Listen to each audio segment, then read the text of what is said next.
Hello everyone, today we are going to make a really classic coffee cocktail, the Espresso Martini. My uncle back in the day did a riff on this, making his own Kahlua with vodka and instant coffee, but today we're going to make it a little bit fancier. So our version is a bit different. So often Christmas and coffee cocktails, they try and really lean into the flavors of Christmas.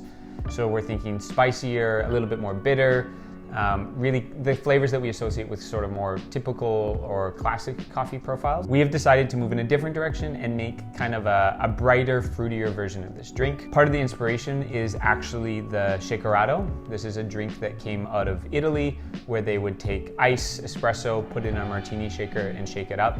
It's super refreshing, super bright. We've had it on our menu before. As we were building this drink, we sort of realized that the version that we were making was not the traditional espresso martini, but we are basically making an alcoholic version of the shakerato. So we're gonna walk you through all the ingredients and all the equipment that you will need to make this drink, and then we will make one and enjoy. For this recipe, we actually really love the flavors of coffee from East Africa. So any coffee that has like really vibrant fruit notes to it, something citrusy, something like that has cranberry notes or other berry notes works really, really well in this recipe. Today we are actually using a Kenyan coffee.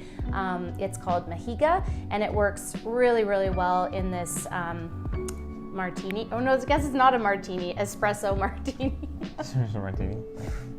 And today we actually chose to use a filter roast instead of an espresso roast because not everybody has access to an espresso machine. So we thought that we would make this recipe nice and approachable so that everybody can enjoy it at home. But if you do have an espresso machine and you would prefer to make it with espresso, we have a recipe for you down below. To sweeten this, we have chosen to use panela sugar. We really like how panela sugar tastes with these coffees. It adds another bit of like a dried fruit flavor note to it, and you can get it at any Latin supermarket. If you don't have access to panela, I think that any like raw cane sugar or coconut sugar would work really well. And then for the alcohols that we've chosen, we actually have two today. Dan Fellows, who is an amazing bartender and barista, has popularized using different spirits in one drink. We actually are starting off with rum. This is a white rum. It has a bit of fruity notes, which is gonna complement the fruity notes that you're tasting in the Kenyan coffee or the East African coffee that you have. I think it works really, really well together. And then the other spirit that we have is vodka, which is sort of the traditional choice. Again, I always think that using local distilleries is best. This is from Confluence. They make a really great vodka. Obviously, any vodka will work well. You wanna buy a good quality one though, that tends to have better mouthfeel. And then for all of these, for both your spirits and for your glass, you want to make sure that everything is nice and cold. But now that we have everything introduced, let's talk about how to actually make it. So first of all, I have about 60 milliliters, just a little bit more of filter coffee. I brewed this in a 1:5 ratio. I used 20 grams of coffee to 100 grams of water. This is gonna give us a really strong brew, similar to espresso. It's not gonna be quite as punchy as the espresso version, but it's still super tasty. And I dissolved the sugar into this hot coffee just to make sure it all dissolves. Again, if you wanna build a simple syrup, you can, but just mixing the sugar in will work. And we are using 6 grams of sugar for this recipe. For the alcohol, we are going to use 1 ounce of vodka and half an ounce of rum. The recipe is slightly different again for espresso, but that's all in the description below. And that's all gonna go into a shaker with ice.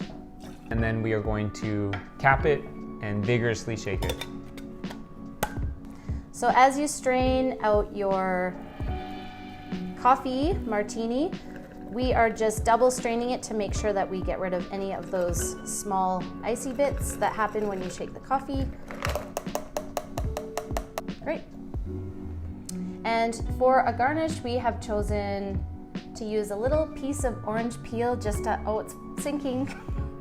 Not a professional bartender. Before you enjoy our cocktail that we made, I just wanted to point out that when we chose the garnish, it's to highlight those fruity, citrusy notes that are in the coffee. Instead of putting the traditional espresso beans on top, we thought that we would do something fruity to match the flavor profile of the coffee. Let's see if it tastes better than my uncle's version. It has all those classic coffee flavors.